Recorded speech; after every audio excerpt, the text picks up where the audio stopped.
In this video we're back at the amazing Welsh scrapyard find because I want to dig out this Datsun Cedric. I fear its days are numbered, but can we actually save some parts from it? I hope so, but I'm going to be doing some serious gardening because look at the state of it. Blimey. Now the first challenge is working out the best way to get to it. Got a lot of absolute scrap here. I don't even know what this once was. A Rover SD1 there, that's the Cedric up there at the back. I could try coming in over the top of the escort van I started this on, but I don't think that's going to work. So I'm going to have a peek around the back of that Renault Traffic and see if we can cut our way in that way. This is the grand total of all the tools I have. Some secateurs, a small fork and some heavy duty gloves. Let's see if we can actually do this. Yeah, I think this might be our best approach. We've got, is that a little ridey elf in there or another BMC 1100? Another BMC 1100, I think. Yes, 4 doors. But if we can cut right through here, I think we stand a fair chance. Right behind the Mark II Transit that's slowly disintegrating here. It's yeah, frilly is the word. Same with everything. But this transit van is full of lamps. I may take some lamps, since it's all going to go to scrap anyway. More Ford Sierra lamps, damaged. Not worth having, but might make a nice decorative piece perhaps. Yeah. Oh, well, I've been snipping away for about 20 minutes now, I think. So I've cleared this pathway just enough to be able to actually walk along it. And we are digging our way in. If we come around here, look, a tantalising glimpse of Datsun Cedric. It's an H plate, so it's about a 69.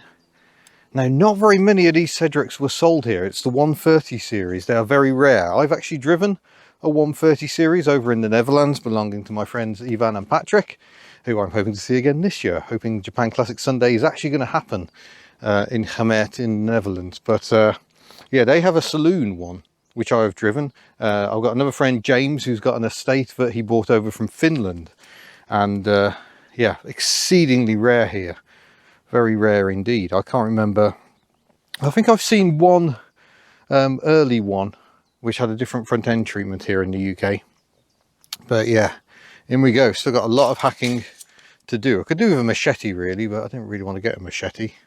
Seems a bit OTT, so I'm just going to keep snipping away. I'll try and put you in a time lapse so you can watch what's going on.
Oh my gosh, I hate bracken. I should put a coat on really, but it's so hot today. But yeah, we're getting there. Look, we have got down to a lamp cluster, which seems, oh, it's broken. In fact, I can almost pull it out the rear tailgate, it's so rotten. But yeah, here's the number plate. What was it? RRD something 36H. Maybe it was just 36H. Maybe there was no extra digit. Oh, this is quite the moment.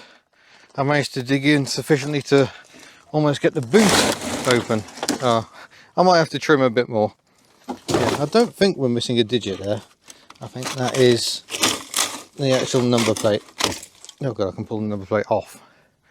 RRD 36H. Done a quick search on that number and nothing has come up. But nonetheless, I'm going to clear a bit more here. I think we've just got room to get the boot open. But look, it's absolutely chock full of stuff.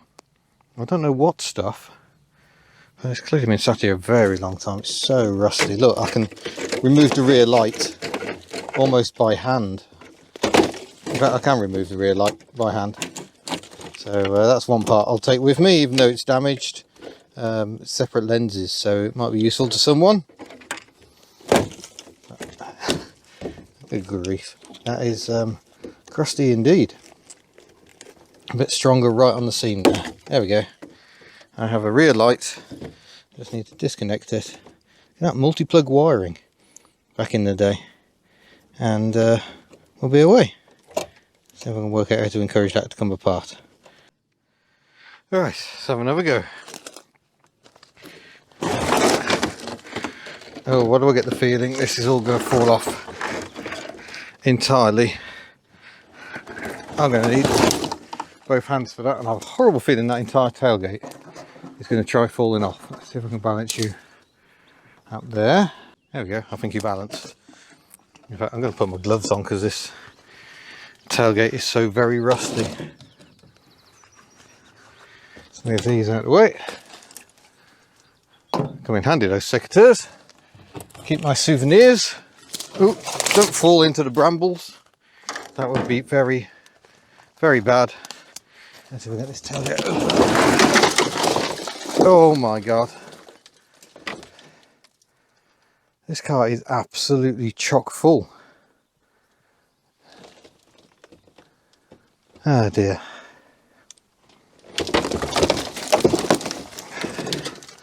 Yeah, that is crusty. Yeah, that's disappointing because I was hoping to have a good look at the interior. And on that side of the car, which I'm really struggling to get to, we've got the wind down side window. I think earlier ones had a wind down tailgate. So I think that makes this a Series 2 130. So very like the one I drove in the Netherlands. Nothing for me to do, but keep on trimming and we'll see if we can get a door open. There is nothing in this space save for brambles. So wish me luck, I'm going in, but I've already cleared all this. So yeah, won't take too much longer, he says.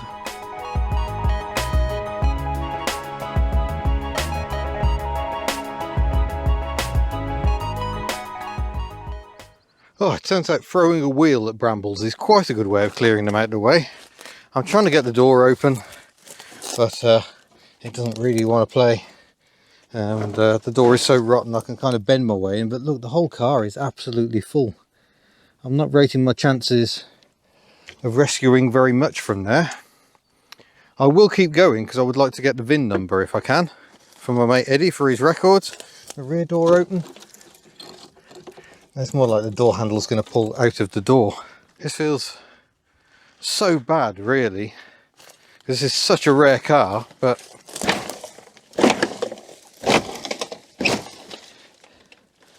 yeah. I think the door is pretty much rusted shut.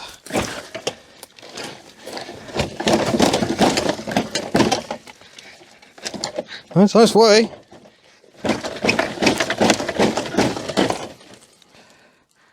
Oh, this is so bad. This is such a rare car. I'm here basically destroying it. And if I can pull the glass out intact, that would be quite the thing, wouldn't it? I don't think I'm going to manage that. I can see it's very rusty lower down.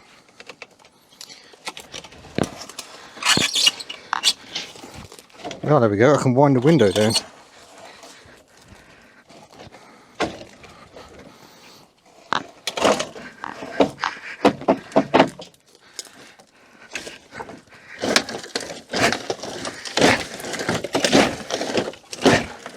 Oh god, I can see the entire front pillar is coming apart, but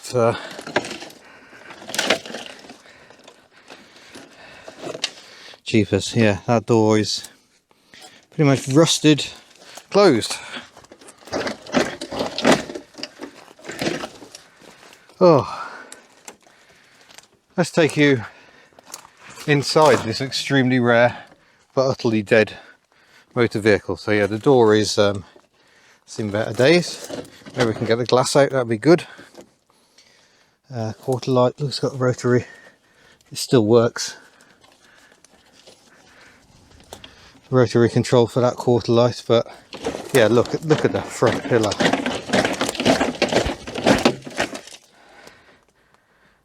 But yeah, there's the Nissan logo there. Column gear change. Looks like it's got a bench seat in it. What a rare car. Is that the grille for it? I think that is the grille for it, so we'll have that. It's not perfect condition, but better than nothing. And there's the front number plate. So RRD, was it? 36H was indeed the number plate. Wow. I don't know where the bonnet release is, but I don't think it actually has a bonnet, so I don't think it's going to be important, but I'll continue trying to strip away. Sorry I didn't record that, but I just got the rear door open, by which I mean I've just ripped the glass out of it. I'm sure that's worth having for someone. The mechanism is entirely rusted away, and the door is what's left of the door seems to like it there, so we'll leave it there. Look at the size of that prop shaft. Wonder what that's out of. So the seatbelt mount here, seatbelt someone hasn't worn for a very long time. See, it's actually black and it's faded white. But yeah, what even is all this stuff? Who can tell? It's just crazy that they just filled this car up and then just left it. Oh, hello. Is that the missing rear lens? I believe it is. The red lens is missing from that side. There we go, that's good condition. That might, oh no, it has cracked, but could be repaired. I'm sure we'll add it to the pile. But yeah, I'm starting to wonder what, if anything, can be salvaged from this. My mate Ivan did say he would like the windscreen, so I may have to come back and make an attempt at that. I get all the bright work off first, but there's still more brambles. We're now starting to see the engine. Now, if I was doing YouTube properly, I would have said, will it start? And had all that sort of excitement. And then if I was Vice Grip Garage, I would have said, how there, all you fellas and fellets? And then, that's an awful accent, sorry Derek. We would see if we could drive it back home. That's not happening. I think the climate here is somewhat harsher than rural parts of America, especially the dry states. So we can't do that. We can only try and salvage bits as much as we can. I'd like to actually get in, because then I could try and salvage some switch gear. But that isn't happening. You can go in far more than I can there. You can go and look at the lovely cobwebs. See, I'm very glad I'm not doing this in Australia, because yeah, you don't know what sort of nasty bugs and spiders are hiding in there. But yeah, lovely designs. Let's take in the speedometer, if you can see that, and the pull out switches down there. Oh, even the column stalks have gone rusty. I was hoping to salvage the steering wheel, but I don't think that's happening. I genuinely don't think I've suffered so much for a video since I filmed the Cortina 6 near Sydney, Australia, and almost died because it was well over 40 degrees. Oh, my arms are slashed to pieces, but I've just walked straight through the front of the car, which has just returned to one with nature. I pushed all the brambles back with the bonnet, and I think that gold is its colour when new. It's the same colour as my friend James's, the one he imported from Finland. But this state of the rust, there's just nothing in here. I haven't yet found a VIN plate. It might well have just rusted away.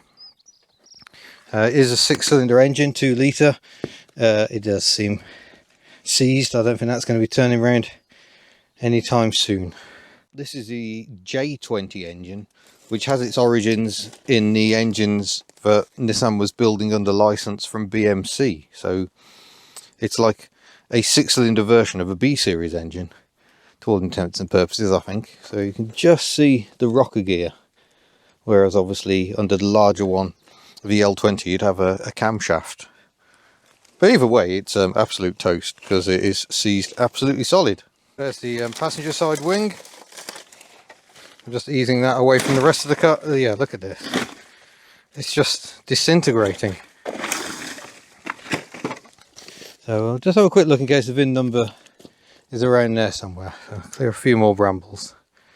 How very, very sad. We have uncovered a windscreen wiper. Excuse me, I'm choking on bramble dust. And while here, I will just say, I think these cars have good overlap. No triangle of doom. If you don't know what that's about, have a search on Hubnut. Oh gosh, sweat is dripping off me. I better keep at it. This SD1 looks like it's got a straight 6 engine in this one. By the way, it's not a V8. But yeah, what a mess. That is very crispy. In theory, and certainly for a time, you could get an entire body shell for one of these, but yeah, I'm sure those times are past. How very sad. Oh, I'm bushwhacked. Just opened the passenger door. That's ripped out of the hinges completely. Incidentally, using a bonnet to flatten brambles speeds things up enormously. So that's out. Salvaged the window glass, that's out securely. And I pulled some fuel tanks out so we can see inside. But I might have to try and get the clock out. I bet if you put power to that, it'd still work. See if there's any paperwork. Alas, no. The bottom of the glove box has rusted out entirely. So I don't think we're going to find anything. I was hoping to find some paperwork, history, that sort of thing. No, it's just the ashtray. That's a bit of a shame. But yeah, see if we can get that clock out. I don't know how that attaches. It's just that little screw there. Oh, it's not really attached anyway. Well, as soon as it's already broken, we'll just pull that out. And we'll take that complete. There we go. Datsun. The brand used outside Japan for the most part. And just dead again, as it happens. It had been revived by Nissan in India for a cheap range of cars. But that use has now come to an end as well. It would be nice to complete the set and see if we can get this door open and save the glass again. I don't know whether there's any value in the glass at all, but it'd be nice, and maybe we can get near the rear of that. Let's try throwing some fuel tanks into the abyss. Well, that sort of worked, didn't it?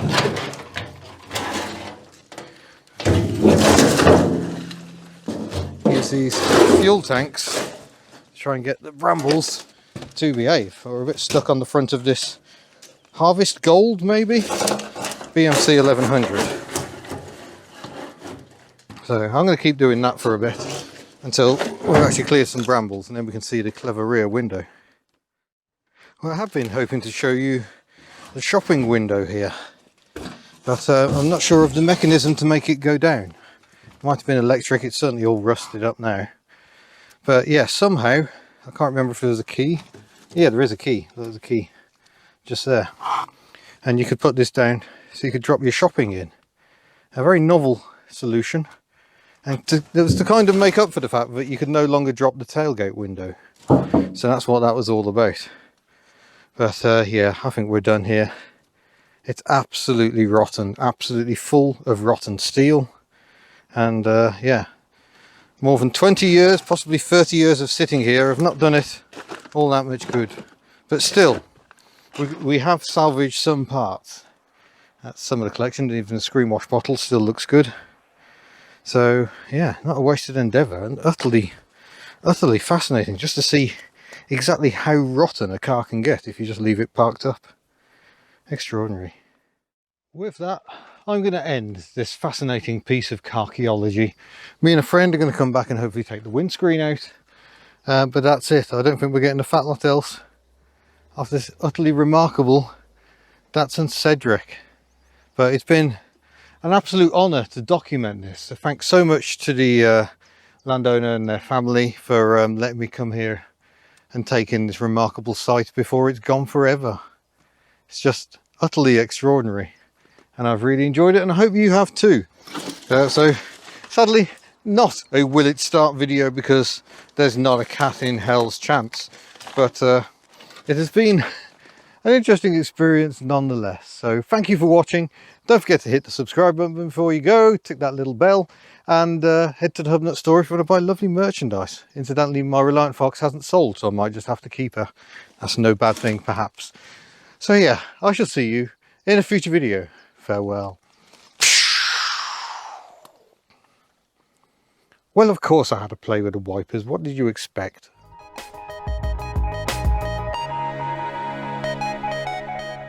Tell you what, unexpected discovery. Secateurs are really good at dealing with old rubber. Just ask the person whose secateurs you're using before you try it. Just as a quick follow-up, we have managed to get the windscreen out. The secateurs did such a good job of cutting the seal out, it was quite easy to lift the screen out. So that's been saved from my friend Ivan. But I'm afraid the rest of it, other than what we're going to take away on the top now, is going to be taken away and crushed probably by the time you see this video. So a bit of a shame, but we saved what we could. That is a very dead Cedric.